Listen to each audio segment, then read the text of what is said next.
What stopped you from killing yourself? I had gone to Walmart, was thinking of suicide because of pain from cauda equina surgery. I was looking at kitchen things and there was a lady in the aisle. She looked like she'd been crying, and I asked her if she was okay. She told me her daughter had killed herself a few weeks prior and she was just so sad.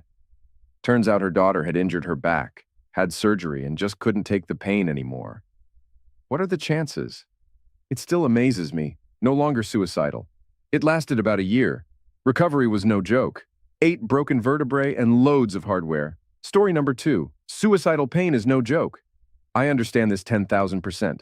5 years in, 3 brain surgeries, 2 spine surgeries, countless CSF leaks, and all I can do most days is pray one of the doctors I'm seeing finally says it's going to get better.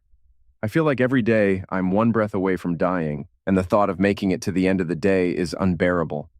More times than once, my daughters, who are still children, will come in and kiss me on my forehead or touch my cheek and tell me they are just checking on me. The look on their little faces of sheer terror, seeing me barely lucid from pain on the ground, is enough for me to fight as hard as I can now.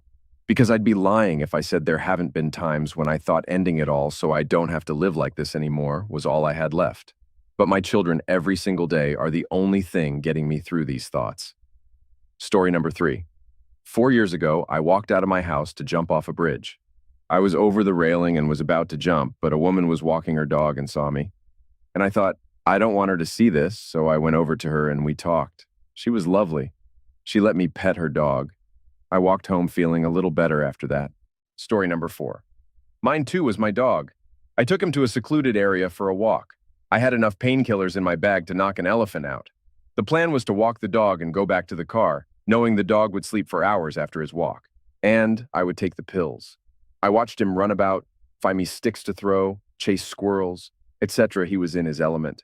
And I realized out of the whole family, I was the only one who walked him, and that made him happy. And for the first time in months, I smiled. I drove home, flushed the pills, and from that day, about 20 years ago, if ever I've felt things are too much or I need to relax, I take the dog for a walk. Different dog now, obviously. But that's my reset. That's my look how happy I've made something else thought, which in turn makes me feel valued. Story number 5. November 2022. A bad breakup, a best friend passed away, got laid off, moved to a new city, and my first bout of depression. I remember I had a bottle of Benadryl, researched the time lethality limit, and made sure I had enough. I wrote a letter, which I still have to this day, and I was on the couch and started crying.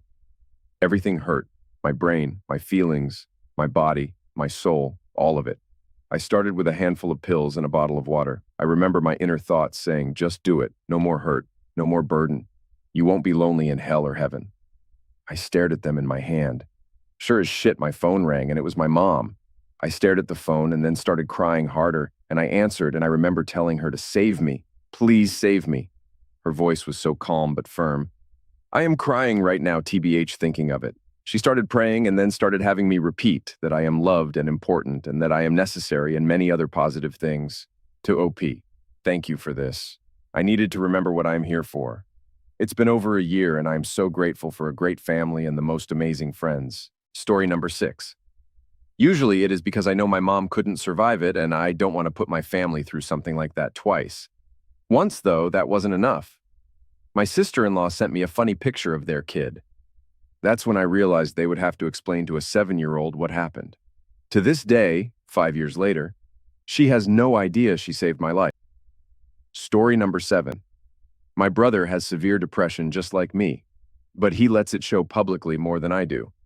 Sometimes when I'm sitting in my bathroom 2 feet away from a handful of final options, I think about how I'd probably be inadvertently taking him down with me, so I don't do it.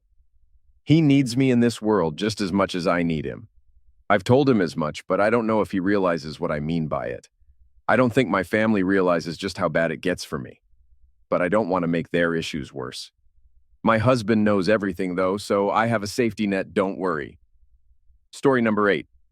My little sister was 9 the last time I was serious about an attempt, and knowing that A, she was the most likely to find me, and B, she would have to grow up with the trauma of losing a sibling, pulled me out of it long enough to keep going. I didn't tell her that she had saved my life until she was 19. Story number 9. My card declined at checkout when buying supplies. gave me time to think a little more. Story number 10. I had kind of a similar experience. I had decided to end it and went to a sporting goods store to buy a shotgun. The clerk asked me for my ID and gave me paperwork to start filling out. They asked if the address on my license was current, and I replied no. I had just moved a few months ago. They told me that they couldn't sell it to me, and I went home. A common refrain I'm seeing in this thread is that people are looking for just the smallest sign telling them not to do it. Story number 11. Of the few people who survived the jump off Golden Gate Bridge, so many of them say they had second thoughts on the way down and were relieved to have survived. It's a very interesting phenomenon to me personally. Story number 12. Yes, I'm as depressed as I was when I tried for the first and hopefully last time. The difference is I tried to end it by hanging myself in the woods. I hung there for like a couple of seconds and regret set in. And then snap! A branch broke off and I was saved. They want to survive, as instinctual as it may have been because I feared suffocating due to CO2 or whatever, made me realize I don't want to actually die. I just don't want to live like that. Story number 13. I told someone. Depression distorts your thinking so completely, it's hard for a person who has never experienced it to understand. When I was deep in depression, killing myself made perfect sense. It wasn't dramatic or desperate or sad. It was the logical solution to my despair. But I was worried about the negative impact on people in my life. I worked out a method that wouldn't leave a mess and a plan where the most likely to find me would be a trained first responder. Still sucks for them, I know. The only other problem was how to avoid the shock for my friends and family. So I thought, I'll just tell them. Once I explain what I'm doing and why, they will understand. I'm meaningless and worthless, so they'll probably be relieved. This all made 110% sense to me. So I took my best friend to lunch and told her calmly that I was planning to kill myself.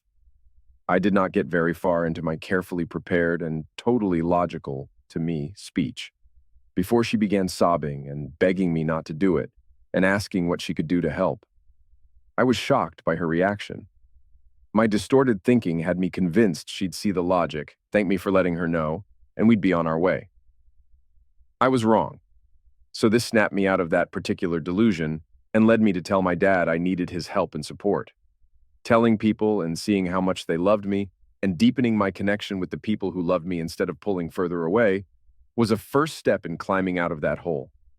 Therapy, medication, exercise, and a change in diet rounded out the treatment plan.